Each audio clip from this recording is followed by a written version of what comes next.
Hello everyone, I am Priyanka Gaur. Welcome back to my channel learning with pace. तो start करते हैं अपना chapter 7th और चैप्टर का नाम है अंडरस्टैंडिंग मार्जिनलाइजेशन। पहले मार्जिनलाइजेशन का मतलब समझिए, फिर हम चैप्टर को स्टार्ट करेंगे।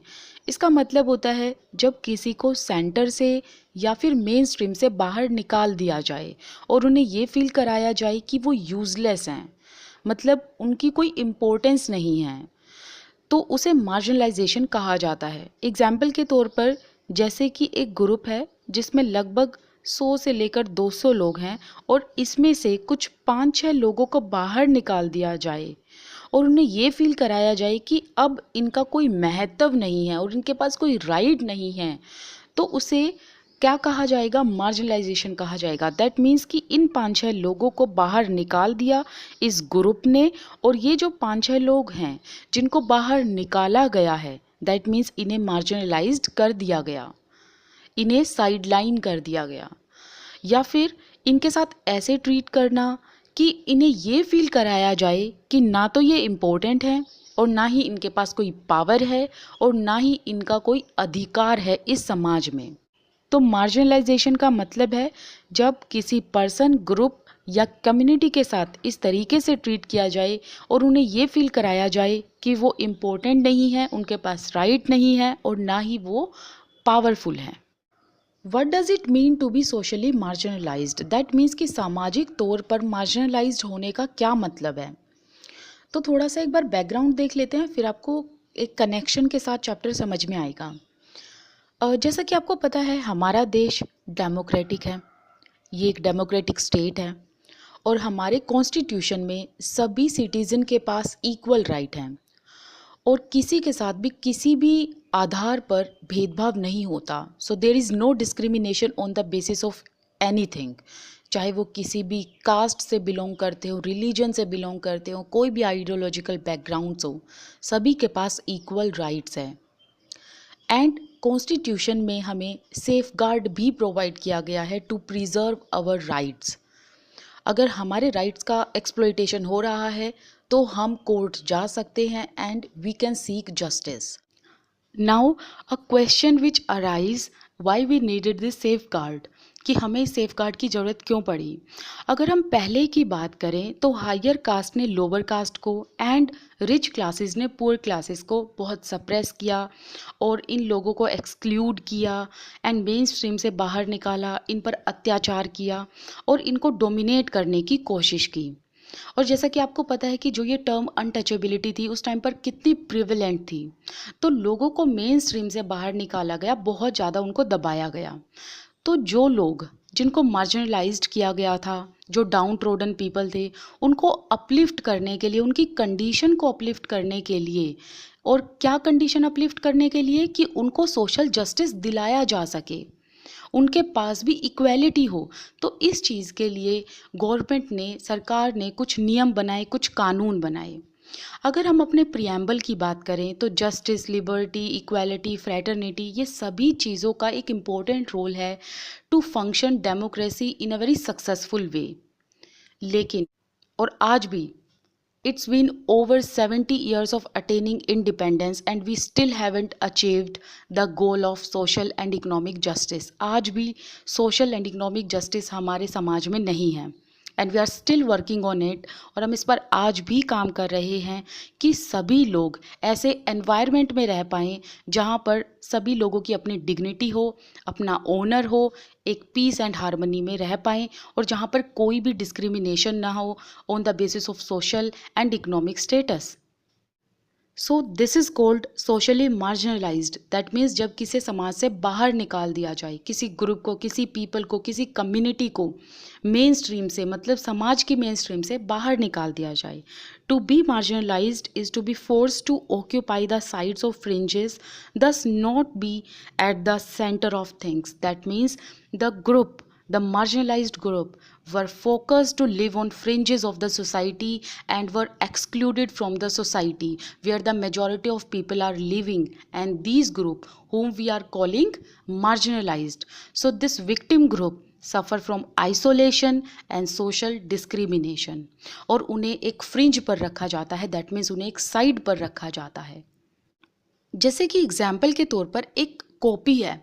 कॉपी में क्या है, एक तरफ है रूल्ड शीट और एक तरफ है अनरूल्ड, जिसे हम खाली पन्ना कहते हैं। तो जो वो खाली पेज है ना, उस पर आमतौर पर नहीं लिखा जाता, यूजुअली हम उस पर राइट डाउन नहीं करते कुछ भी, तो उस पेज को कहा जाएगा मार्जिनलाइज्ड। तो ये समझाने का एक तरीका है, जिस तरीके से वो खाली पेज है जिसको हमने किनारे पे रख दिया, जिसको हम यूज़ ही नहीं कर रहे, उसी तरीके से मार्जिनलाइज्ड जो ग्रुप है इस सोसाइटी का, उसे भी ऐसे ही फील कराया जाता है that you are not important, right. तो जो मार्जिनलाइज्ड ग्रुप है उन लोगों को फोर्सफुली किनारे पर ढकेल दिया जाता है या फिर फ्रिंजेस पर ढकेल दिया जाता है। साइड्स एंड फ्रिंजेस, इसका मतलब एक ही होता है, दैट मीन्स कि किनारा, और किसी को लेस इम्पोर्टेंट फील कराना और एक ऐसे पार्ट में ढकेल देना, वो पार्ट जो हमारे लिए इम्पोर्टेंट है ही नहीं, राइट। तो मतलब जो मार्जिनलाइज सेक्शन ऑफ सोसाइटी है उन्हें किनारे पर ढकेल देना और उन्हें सेंट्रल चीज़ों का पार्ट ना बनाना। और सेंट्रल चीज़ों का पार्ट का मतलब क्या है, दैट मीन्स जो benefit majority of the people are getting, वो बेनिफिट इन मार्जिनलाइज सेक्शंस को नहीं मिलता। क्यों? क्योंकि उन्हें सेंटर से हटा दिया गया। So this is something you must have probably experienced in your classroom or playground. तो ऐसा आपने नॉर्मल एनवायरनमेंट में एक्सपीरियंस किया होगा कि आपको साइडलाइन कर दिया मेजॉरिटी ग्रुप ने, या फिर आपको किनारे पर रख दिया। जैसे कि क्लासरूम में कोई एक्टिविटी हो रही है या प्लेग्राउंड में कोई गेम्स खेला जा रहा है और आपको कहीं भी इन्वॉल्व नहीं किया गया, आपको किनारे पर रख दिया, आपको सेंटर से बाहर निकाल दिया। तो इसी तरीके से मार्जिनलाइज्ड ग्रुप है जिसको मेन स्ट्रीम से बाहर निकाला हुआ है, जिन्हें हम डाउन ट्रोडन पीपल भी कहते हैं। सपोज कीजिए if you are not like other students in your class, कि आप क्लास के अदर स्टूडेंट्स की तरह नहीं हो, तो इस चीज़ के हाई चांसेस हो जाते हैं कि वो आपको अपने ग्रुप में इन्वॉल्व नहीं करेंगे और वो आपको हेजिटेट करेंगे अपने ग्रुप में इन्वॉल्व करने में। अच्छा, एक चीज़ सपोज कीजिए, if you are not like most people और most students in your classroom, then what would happen. अगर आप औरों की तरह नहीं होगे तो हाई चांसेस होते हैं इस चीज़ के कि जो अदर पीयर ग्रुप है वो आपको इन्वॉल्व नहीं करेगा या आपको इन्वॉल्व करने में हेजिटेशन महसूस करेगा एंड आपको साइडलाइन कर देंगे। ऐसा ही हाल मार्जिनलाइज्ड ग्रुप का होता है। तो यहाँ पर हर तरीके से मार्जिनलाइजेशन होता है, not only on the basis of caste system, socially, economically, even तो स्मॉल स्मॉल जो माइनर थिंग्स होती हैं उन पर भी लोग एक दूसरे को मार्जिनलाइज कर देते हैं या साइडलाइन कर देते हैं। जैसे कि अगर आपका टेस्ट म्यूज़िक में अलग है, आप अलग तरीके की फ़िल्में देखना पसंद करते हैं, औरों की तरह आपका टेस्ट है नहीं, औरों से बिल्कुल डिफरेंट है, या फिर जो आपका एक्सेंट है वो दूसरों से अलग है, एंड इवन तो अगर आपको कोई पर्टिकुलर लैंग्वेज नहीं आती, जैसे कि अगर भारत की बात की जाए, इंडिया की बात की जाए, तो यहाँ पर इंग्लिश लैंग्वेज को बहुत फैंसी माना जाता है, and if you are not able to speak in English then people will mock you. और अगर आपको इंग्लिश आती भी है, लेकिन अगर आपके इंग्लिश में बोलने में, स्पोकन इंग्लिश में आपका अगर रीजनल टच है, supposedly if you are from Haryana और मध्य प्रदेश और लाइक राजस्थान और फ्रॉम एनीवेयर, तो आपका एक रीजनल टच आता है उस स्टेट का, राइट, या फिर जो आपकी मदर टंग है उसका रीजनल टच आपकी इंग्लिश में आएगा।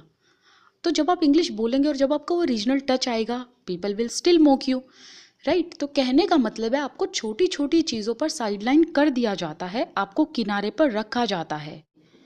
And if you are less chatty then others, अगर आप क्लासरूम में सबसे कम बोलते हो, औरों की तरह नहीं बोलते हो, आप ज़्यादा टॉकेटिव नहीं हो, तो क्या होगा कि आपको लोग साइडलाइन कर देंगे।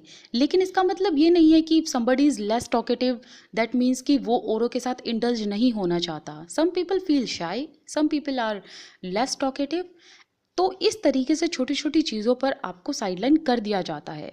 And if you don't play the same sport that many of your classmates like, अगर आप वो गेम्स नहीं खेलना पसंद करते जो ज़्यादातर बच्चे खेलना चाहते हैं, अगर आपका पहनावा अलग है, तो इन चीज़ों से हाई चांसेस ये होते हैं कि वो जो मेजॉरिटी ग्रुप के लोग हैं, जो पीयर ग्रुप है, वो आपको अपने जैसा नहीं मानेंगे, आपको अलग नज़रिए से देखेंगे और आपको अपने ग्रुप में इन्वॉल्व नहीं करेंगे। So there are high chances you will not be considered to be in your peers. That means कि जो अदर बच्चे हो गए, जो पीयर ग्रुप हो गया या जो अदर क्लासमेट्स हो गए, वो स्टूडेंट आपको एक्सेप्ट नहीं करेंगे या फिर आपको अपने ग्रुप में कंसिडर नहीं करेंगे और आपको अपने ग्रुप से साइडलाइन कर दिया जाएगा। दैट मीन्स जो वो majority of the group benefit उठा रहा है वो बेनिफिट आपको नहीं मिलेगा, राइट। तो इसी तरीके से मार्जिनलाइज्ड ग्रुप के साथ किया जाता है कि मेजॉरिटी जो सोसाइटी है, मेजॉरिटी जो कम्युनिटी है, वो कुछ सेक्शंस ऑफ सोसाइटी को मार्जिनलाइज कर देती है और जो मेन स्ट्रीम का फ़ायदा मेजॉरिटी ग्रुप के लोग उठाते हैं वो फ़ायदा फिर मार्जिनलाइज्ड ग्रुप को नहीं मिलता। एंड सपोज कीजिए अगर आपके साथ ऐसा हो रहा है कि आपको साइडलाइन किया जा रहा है, आपको इग्नोर किया जा रहा है, आपको कंसीडर नहीं किया जा रहा, तो क्या होता है, you started and up feeling like, that means कि आप ऐसा सोचने पर मजबूर हो जाते हैं या फिर अक्सर ये महसूस करते हैं कि आप औरों से अलग हैं। दैट मीन्स कि आप जो भी कहते हैं, वट यू से, फील, थिंक, आप जो कहते हैं, आप जो फील करते हैं, आप जो सोचते हैं वो सही नहीं है, वो राइट नहीं है, वो अप्रोप्रिएट नहीं है क्योंकि वो औरों को पसंद नहीं आ रहा। तो आप अपने ऊपर डाउट करने लगते हैं कि मुझ में ऐसी क्या कमी है। तो ऐसा ही मार्जिनलाइज्ड सोसाइटी के लोग फील करते हैं। तो इस पैराग्राफ में ये समझाने की कोशिश की है how majority of the people sideline you when you do not have the same taste like the majority of the people. जब आपके सिमिलर टेस्ट नहीं होते मेजॉरिटी ऑफ द ग्रुप से, तब आपको साइडलाइन कर दिया जाता है। और जब आपको किनारे पर रख दिया जाता है, आपको साइडलाइन कर दिया जाता है, तब आप ये सोचने पर मजबूर हो जाते हैं कि आप में ही कोई कमी है। तो ये सब इस पैराग्राफ में समझाने की कोशिश की है। As in the classroom, that means कि अभी जो हमने अबव सिचुएशन देखी कि किस तरीके से क्लासरूम में आपको एक्सक्लूड कर दिया जा सकता है अगर आप अदर स्टूडेंट्स से मैच नहीं करते हो, उनके जैसा आपका स्टेटस नहीं है, आप उनके जैसी भाषा नहीं बोलते, उनके जैसा पहनावा नहीं है, तो आपको एक्सक्लूड कर दिया जाता है। उसी तरीके से सोशल एनवायरनमेंट में भी होता है। तो सोशल एनवायरनमेंट में क्या होता है कि कुछ ग्रुप ऑफ पीपल, जो लोग अलग भाषा बोलते हैं, जिनके अलग रीति रिवाज हैं, या वो कम्युनिटीज़ जो माइनॉरिटी में आती हैं। एक तो मेजॉरिटी होती है कम्युनिटी और एक माइनॉरिटी होती है। तो माइनॉरिटी कम्युनिटीज़ के रीति रिवाज मेजॉरिटी कम्युनिटी से अलग होते हैं। तो इन कम्युनिटीज़ को या फिर उन ग्रुप ऑफ पीपल को जो माइनॉरिटीज़ में आते हैं या जिनके टेस्ट अलग हैं मेजॉरिटी ऑफ द कम्युनिटी से, उनको क्या एक्सपीरियंस करना पड़ता है, एक्सक्लूजन। एक्सक्लूजन का मतलब होता है बाहर निकालना। मतलब इन माइनॉरिटी ग्रुप को या फिर इस कुछ ऐसे लोगों को जिनके टेस्ट डिफरेंट है, उनको बाहर निकाल दिया जाता है समाज से, उनको मेन स्ट्रीम से बाहर निकाल दिया जाता है। और जो ये मार्जिनलाइजेशन होता है सोशल एनवायरनमेंट में, ये किस बेसिस पर होता है, अगर वो कम्युनिटी या वो ग्रुप ऑफ पीपल अलग लैंग्वेज बोलते हैं, उनकी अलग भाषा है, तो उनको साइडलाइन कर दिया जाता है। या फिर उनके कस्टम्स, दैट मीन्स उनके रीति रिवाज अगर अलग हैं तो उनको साइड पे रखा जाता है। या फिर उनका जो धर्म है वो अलग है और इनकी कोई भी चीज़ जो मेजॉरिटी कम्युनिटी से नहीं मिलती, तो इनको साइडलाइन कर दिया जाता है। और इस तरीके का एक्सक्लूजन फील करते हैं एंड एक्सपीरियंस करते हैं ये लोग जो माइनॉरिटीज़ में आते हैं या जो अल्पसंख्यक हैं। एज इन द क्लासरूम, जिस तरीके से हमने ऊपर वाले पैराग्राफ में पढ़ा कि कुछ बच्चों को क्लासरूम में एक्सक्लूजन फेस करना पड़ता है, क्यों, क्योंकि उनका जो टेस्ट है वो डिफरेंट है अदर बच्चों से। So in the similar way social environment में सामाजिक तौर पर भी ऐसा ही होता है। वो लोग जो ऐसे ग्रुप से बिलोंग करते हैं या फिर ऐसी कम्युनिटीज़ से बिलोंग करते हैं जो माइनॉरिटीज़ में हैं या जिनके भाषा, बोलचाल ये सब अलग है मेजॉरिटी कम्युनिटी से, तो ऐसे लोगों को भी एक्सक्लूजन फेस करना पड़ता है, एक्सपीरियंस करना पड़ता है। एक्सक्लूडेड का मतलब होता है बाहर निकालना, तो इनको मेन स्ट्रीम से बाहर निकाल दिया जाता है। There marginalisation can be because, अब इनके साथ जो मार्जिनलाइजेशन होता है वो अलग अलग बेसिस पर होता है।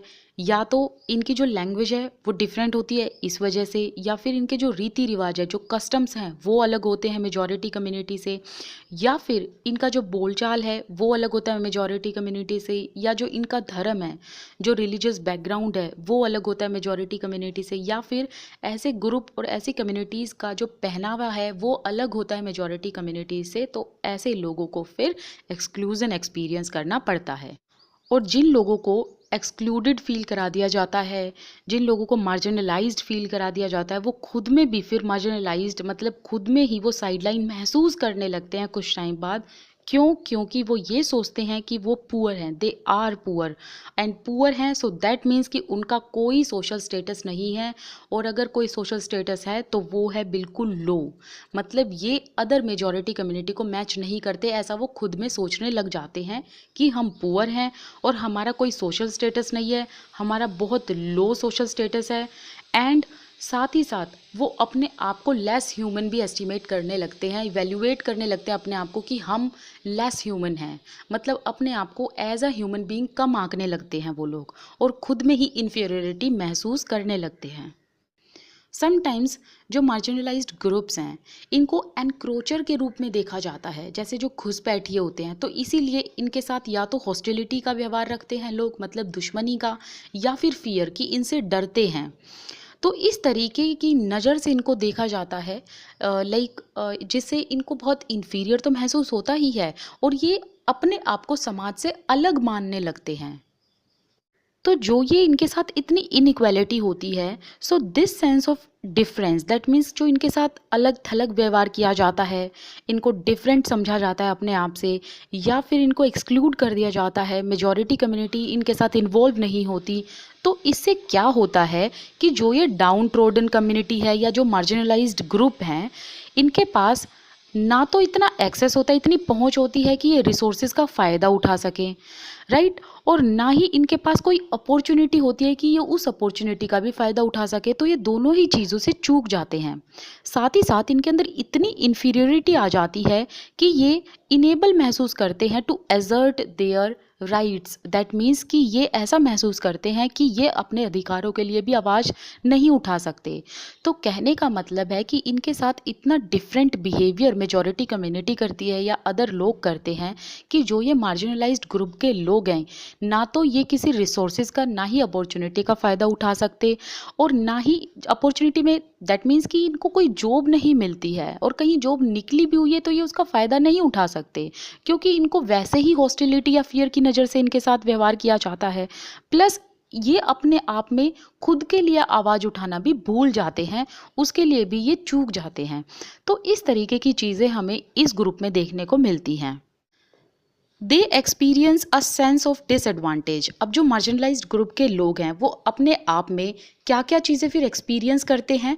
डिसएडवांटेज मतलब इनके पास कोई अपॉर्चुनिटी नहीं होती, ना ही किसी जॉब की, ना ही बेटर सोसाइटी की, ना ही सोशल स्टेटस की, ना ही इकोनॉमिक कंडीशन की, एंड अपने आप में ये पावरलेसनेस, दैट मीन्स बहुत वीक महसूस करते हैं, एकदम शक्तिहीन महसूस करते हैं। विज़ का मतलब होता है इन कंपैरिजन ऑफ, तो किसके कंपैरिजन में ये अपने आप को डिसएडवांटेज एंड पावरलेसनेस समझते हैं? In comparison of those people who belong to dominant section of society, या जो पावरफुल सोसाइटी से बिलोंग करते हैं, या फिर जो डोमिनेंट सोसाइटी से बिलोंग करते हैं, जिनके पास खुद की लैंड होती है, खुद की ज़मीन होती है, खूब सारा पैसा होता है, अपने बैंक अकाउंट्स होते हैं, बेटर एजुकेटेड जिनके पास शिक्षाएं हैं और अच्छी अच्छी शिक्षाओं के अच्छी अच्छी अपॉर्चुनिटीज़ भी हैं, एंड पॉलिटिकली पावरफुल जिनके पास पैसा भी है एंड पावर भी है एंड पॉलिटिकली अप्रोच भी है। तो इन लोगों के कंपैरिजन में जो मार्जिनलाइज्ड ग्रुप के लोग हैं वो डिसएडवांटेज एंड पावरलेसनेस महसूस करते हैं। तो कहने का मतलब है कि बहुत सारे जो ये फैक्टर्स हैं ये एक साथ मिलकर कुछ सर्टेन ग्रुप्स को या कुछ ग्रुप ऑफ पीपल को मार्जिनलाइज्ड फील कराते हैं, मतलब उन्हें ऐसा फील कराते हैं that they are less important. तो ये फैक्टर्स कौन से हैं? Economic, social, cultural and political factor. तो इस पैराग्राफ में हमने क्या जाना उसके बारे में पढ़ते हैं, इसका क्रक्स जानते हैं। हमने इस पैराग्राफ में पढ़ा कि किस तरीके से कुछ लोगों को, कुछ कम्युनिटीज़ को या कुछ ग्रुप ऑफ पीपल को मार्जिनलाइज कर दिया जाता है, फ्रिंज पर रख दिया जाता है। क्यों? क्योंकि उनके तौर तरीके, बोलने चलने का ढंग, खाने पीने का ढंग, पहनने का ढंग सब कुछ अलग होता है मेजॉरिटी कम्युनिटी से, और इस डिफरेंस की वजह से इनको फ्रिंज पर रख दिया जाता है। अब जब ये फ्रिंज पर होते हैं, मतलब एक किनारे पर होते हैं, साइड लाइन पर होते हैं, तो इसी वजह से इन लोगों को ना तो अपॉर्चुनिटी मिल पाती है कुछ, और ना ही ये अपने राइट्स के लिए आवाज़ उठा पाते हैं। और या फिर ये कह लीजिए कि जो मेजॉरिटी कम्युनिटी के लोग हैं वो इनके अंदर इतनी हीन भावना भर देते हैं कि ये लोग आवाज़ उठाने से चूक जाते हैं। और इसके लिए बहुत सारे फैक्टर्स मायने रखते हैं जो एक ग्रुप को या एक सोसाइटी को मार्जिनलाइज करते हैं।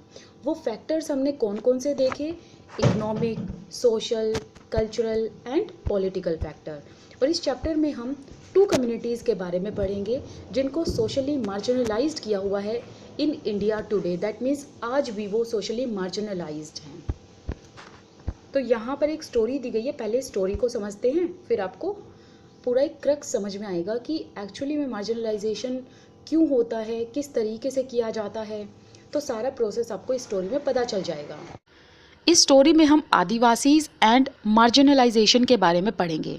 मार्जिनलाइजेशन का मीनिंग हमने पता कर लिया है ना, हमने अच्छे से उसको पढ़ लिया। लेकिन आदिवासी का मतलब क्या होता है, जो ट्राइब्स है उनका क्या मतलब होता है? ये जो वर्ड है ना आदिवासीज, ये 2 वर्ड से मिलकर बना है, आदि एंड वासी।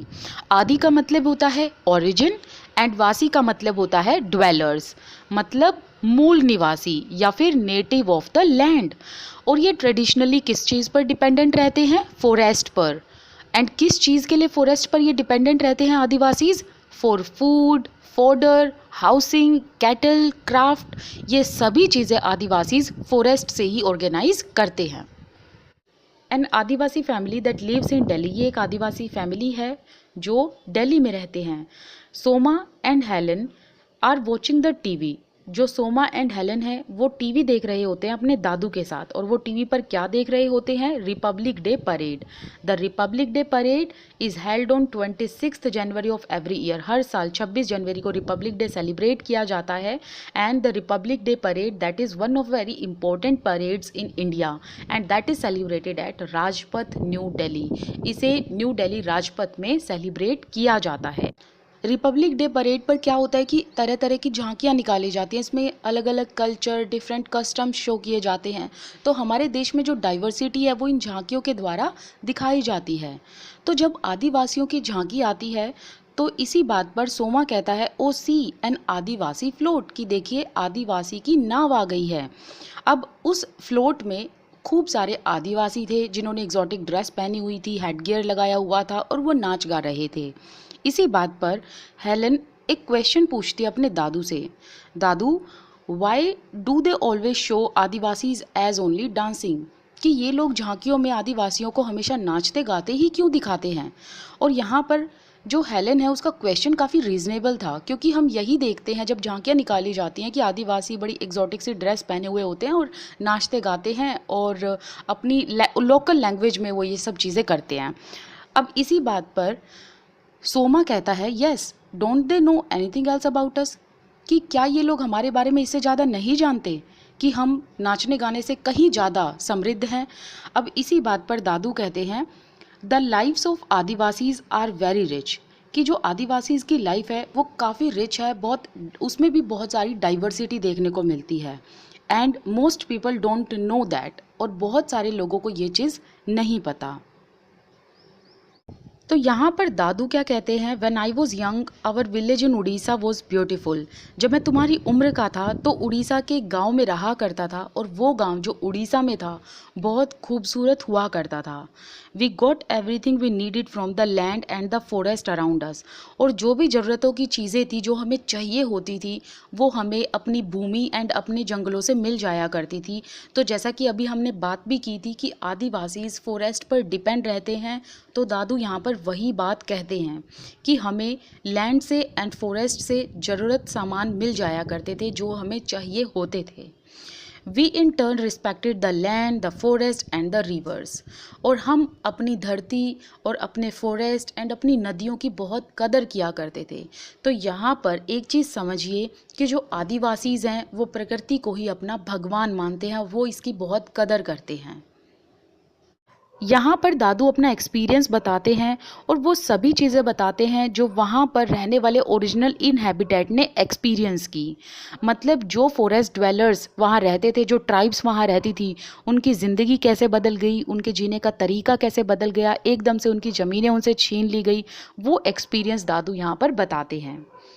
Suddenly we were told that the forest was not hours.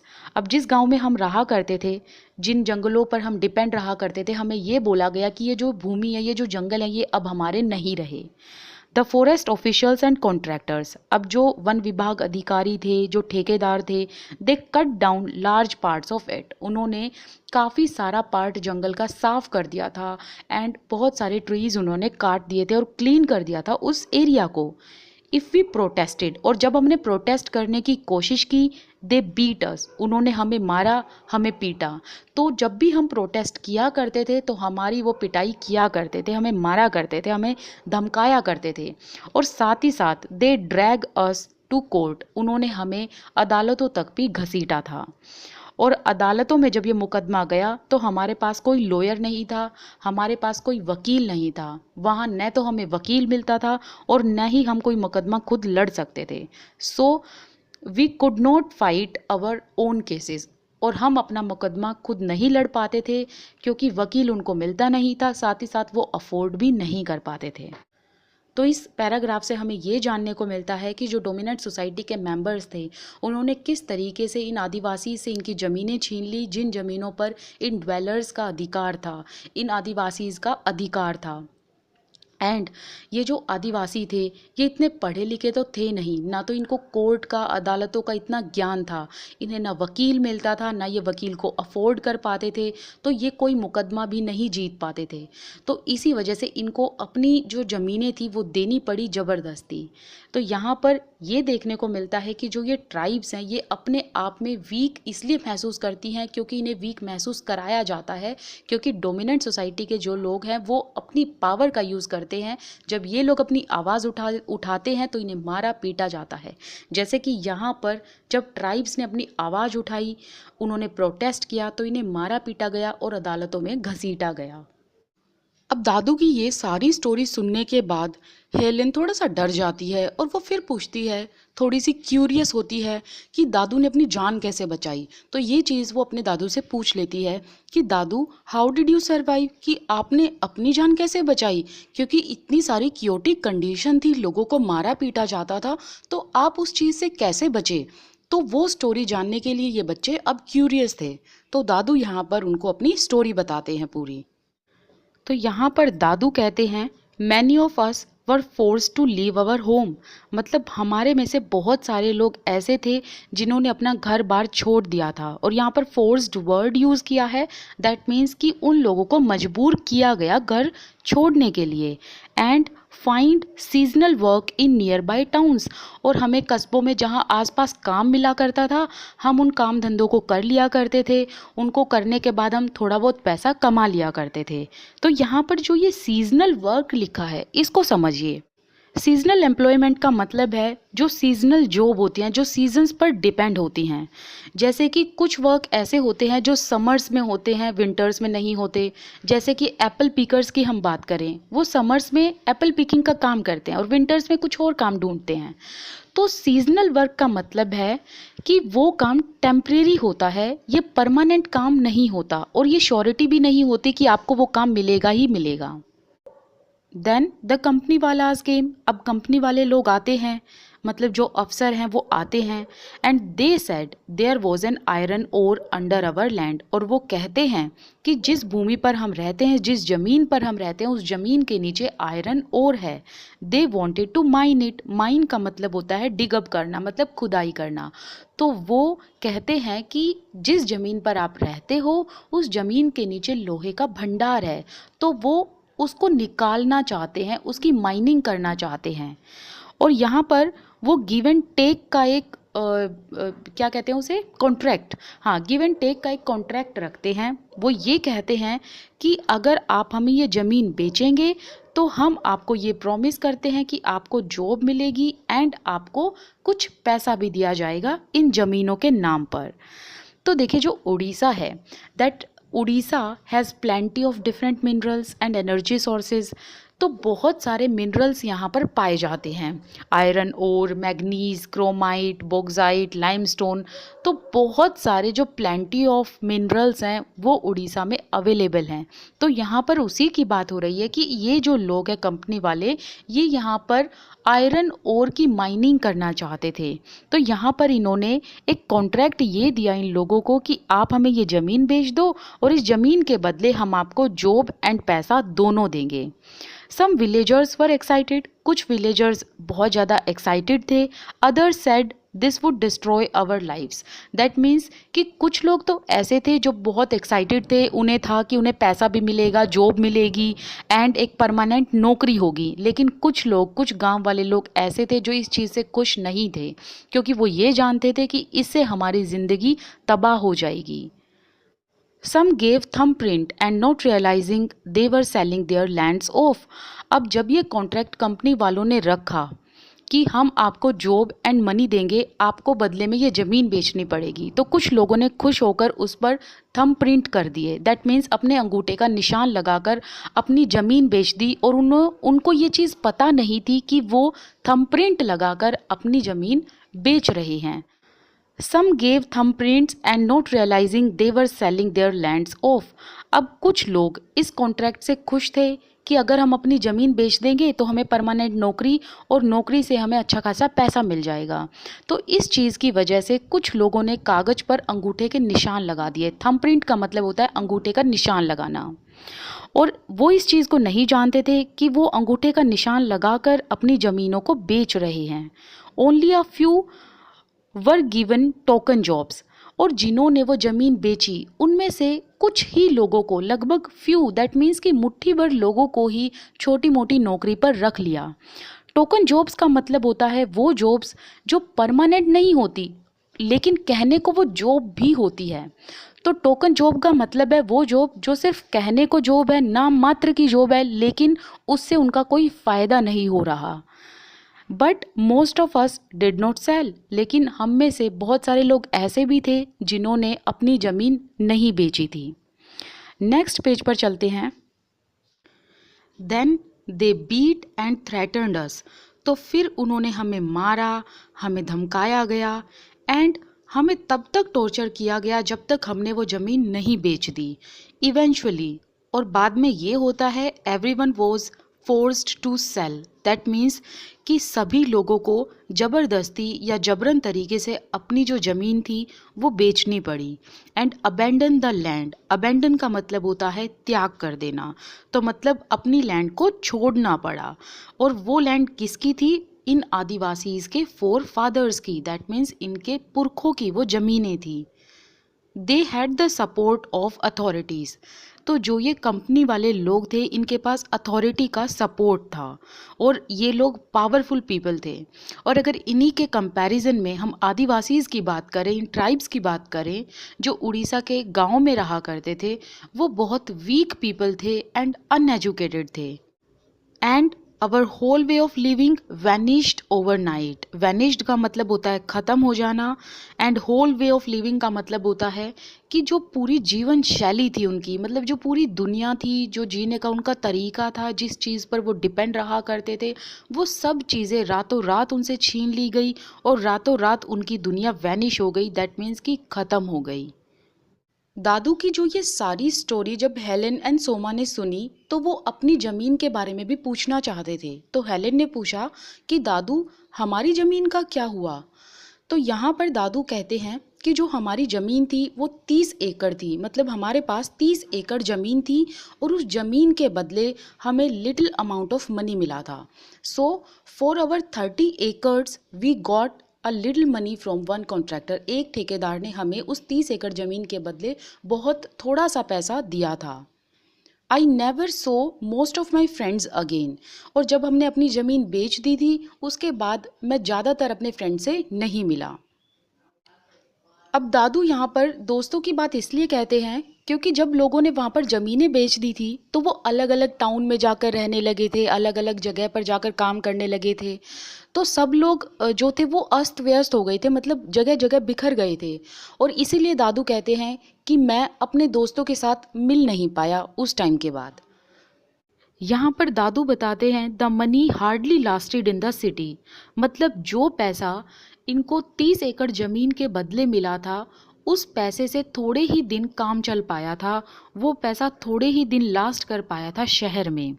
क्योंकि देखिए शहर में बहुत ज़्यादा महंगाई होती है और शहर में जीवन जीने के लिए आपके पास एक परमानेंट जॉब होनी ज़रूरी है। तो यहाँ पर इनके पास ना कोई जॉब थी ना कुछ और लाइवलीहुड का सोर्स था। तो यहाँ पर दादू वही बताते हैं कि हमारे पास कोई लाइवलीहुड दैट मीन्स रोजी रोटी का कोई और साधन था ही नहीं, बस ये कुछ पैसे थे जो थोड़े दिन चले थे। We were all crammed into tiny rented room. Crammed का मतलब होता है तंग, टाइनी का मतलब होता है स्मॉल, रेंटेड रूम का मतलब होता है किराए का मकान। तो यहाँ पर दादू कहते हैं कि हम एक टाइनी रेंटेड रूम में रहा करते थे, मतलब एकदम तंग तरीके से रहा करते थे। अब इन्होंने यहाँ पर क्रैम्ड वर्ड क्यों यूज़ किया है, ये वर्ड क्यों यूज़ किया है कि ये किराए के मकान पर तंगी से रहा करते थे? वो इसलिए क्योंकि देखिए इनकी अगर पहले की कंडीशन देखें तो ये खुले माहौल में रहा करते थे, ओपन जगह थी, बिल्कुल ओपन स्पेस था और बेखौफ अपनी ज़िंदगी जिया करते थे। और आज इन लोगों की ज़िंदगी अपनी ज़मीन बेचने के बाद एक छोटे से रूम तक सीमित रह गई थी। How we miss our carefree lifes. Carefree lifes का मतलब है बेखौफ ज़िंदगी एंड ओपन स्पेसेस का मतलब है जो खुला माहौल जिसमें ये रहा करते थे वो इनको बहुत याद आया करता था, वो दिन बहुत याद आया करते थे। After a few days your father got a job in Delhi. और कुछ टाइम के बाद जो तुम्हारे फादर हैं उनको दिल्ली में जॉब मिल गई and we all moved here, और हम फिर यहाँ चले आए। Now those were very difficult time. लेकिन जो भी दिन वो थे वो बहुत डिफ़िकल्ट थे। That is why both of you did not go to school several years. और इसी वजह से हमारे पास तंगी थी, तंगी की वजह से, पैसे ना होने की वजह से तुम दोनों को हम कई साल तक स्कूल नहीं भेज पाए थे। अब दादू जैसे ही स्कूल की बात करते हैं तो इसी बात पर सोमा कहता है I hated going back to school, मतलब मुझे स्कूल जाना बिल्कुल पसंद नहीं था। We had missed so much of our studies, that means कि हम दोनों, जो ये दोनों भाई बहन हैं, ये दोनों स्टडीज़ में लैग करते थे। तो यहाँ पर वो उसी की बात कर रहा है। वो कहता है कि हम दोनों पढ़ाई में बहुत अच्छे नहीं थे and other children made fun of us. तो इसी वजह से और जो बच्चे थे हमारी क्लास के वो हमारा मजाक बनाया करते थे। They use to mock us. We spoke Santhali at home, और लैंग्वेज के ऊपर भी हमारा मजाक बनाया जाता था, हमें साइडलाइन किया जाता था क्योंकि हमारी जो लोकल लैंग्वेज है वो संथाली है और हम घर पर संथाली बोला करते थे और हमें ज़्यादा इंग्लिश और हिंदी नहीं आती थी। तो इसी वजह से बच्चे हमारा मजाक बनाया करते थे।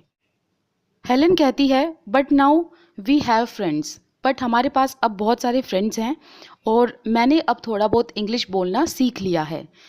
एंड यहाँ पर सोमा कहता है I wish I could have shown my friends our village before it was destroyed. Destroyed का मतलब होता है रियूंट, मतलब जो चीज़ बर्बाद हो गई हो, ख़त्म हो गई हो।